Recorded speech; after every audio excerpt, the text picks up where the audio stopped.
Hello and welcome to the shed. In today's video I wanted to do a round out video on the different saw vices that we've made. I keep getting the question quite a bit as to which one I would recommend for what type of saw, and so I thought what I'd do is I'd go through the different types here and go through what I would suggest is the best option for each type of saw vise. The very first thing is not technically a saw vise, but it is the most basic form of the ability to clamp a saw, and this works for all types of saws. It is just a piece of wood with a saw curve cut down the middle, and you can insert any type of saw, including panel saws, back saws, and all that sort of thing, and as you can see here, it'll clamp straight into your face vise. And that's the limitation with this. You're forced to pretty much sit down to sharpen, which I find quite annoying. I prefer to stand up when I'm sharpening these saws, but you have no choice with this, and once you get it down there in the vise, trying to actually keep this in here where you want it, you might hold it here and then you try and do it up and the saw drops, and it just becomes a real pain in the ass, to be honest, to actually use this version, especially for wider saws. Because with the shorter saws, you can pinch it in the top and put it in, but then it still might not be right, depending on how your face vise is. If it's flush with the bench, like I have mine, it's a problem.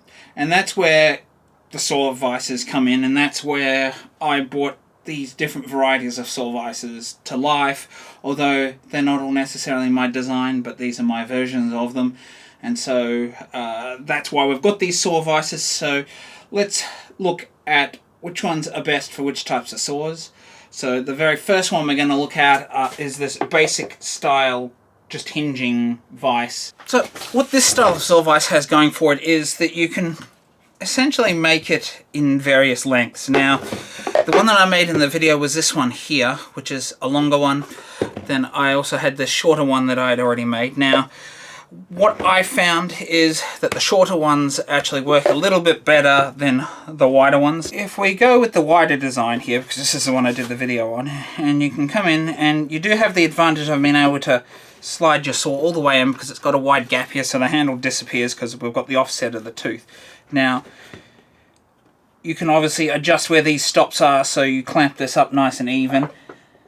The disadvantage I find you have with this one is, if we're clamped right on this outside edge, my vise is done up, but it does still move, and though it does clamp, this wider one I find doesn't clamp very well, or as well. You could still get away with sharpening here because it's not actually going to move up and down most likely when you're using it, but I do find there is a weakness out here, and maybe you could add a slight cupping to the jaws in the middle here to add more pressure out here, which I did try on this design, and I found that it still didn't actually apply enough pressure. If you've only got a short jaw on your face vise, like a lot of them are, and you don't necessarily have a large wooden jaw that I added on here like I have to give me about a 300mm clamping surface there, the wider one is even less effective. I think if you're going to go with this basic hinging design, go with the smaller design and stick to using this for back saws. So if you've got a lot of back saws that you sharpen,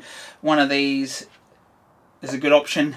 So now I'm moving on to the second saw vise that I made, which is the one that has the twist lock to apply pressure. Now, this vise can work for back saws, however it's designed primarily for panel saws in mind, because you can come right in. You can obviously adjust it for the shape of the handle and make this a little bit wider if you had the wider panel saws, and then you just come in, clamp this in place, and it locks on instantly and is fantastic for panel saws.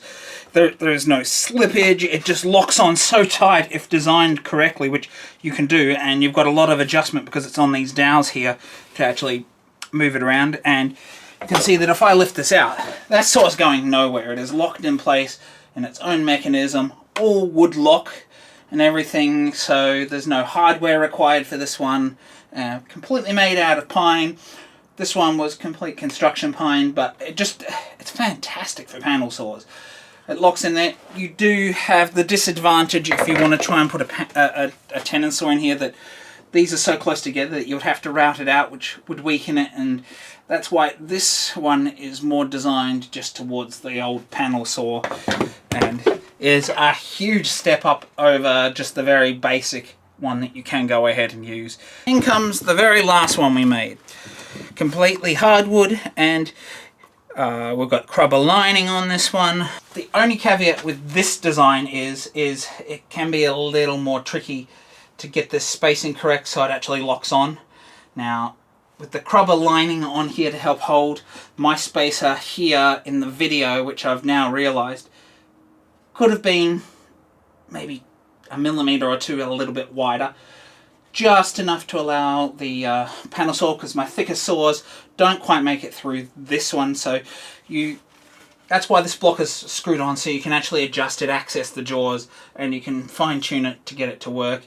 It does loosen up a little bit over time, like my other one did, and the reason being is we're using hardwood in the uprights, and that's one of the caveats with this.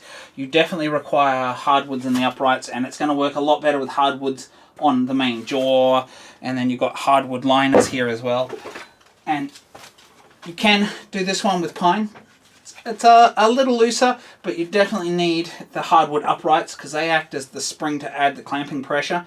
And so I don't think, and I did try using pine for that, and the pine just didn't have the strength. It was too soft for the bolt for one to run in, and you had to embed another bolt on the other side or a thread cert or something like that.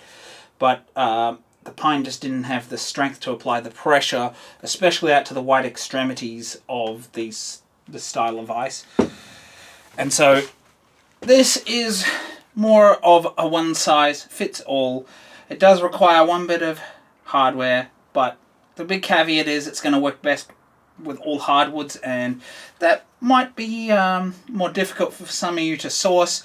Of the offsets that we have here, it doesn't matter the handle, it doesn't matter the saw, there's enough gap for every handle or every saw that I've tried here to fit in, other than a couple of them that got a wider panel, which means I do need to adjust this, which I will be doing.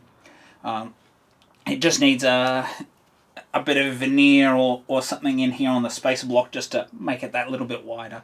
And that is the advantage of this design. Don't glue the bottom spacer block in, and you can adjust it over time, and it also allows you to access these jaws to fix them over time if they get dinged up and or go out of clamping and all that sort of thing. So it does have a lot going for it, but the hardwoods do make it a little less accessible to some. So if you like this video, please do like and subscribe. It really does help the channel out. And if you do have those questions, as I said before, do leave them down below. And until next time, do check out the saw vise videos here that I've left on the screen. Bye for now.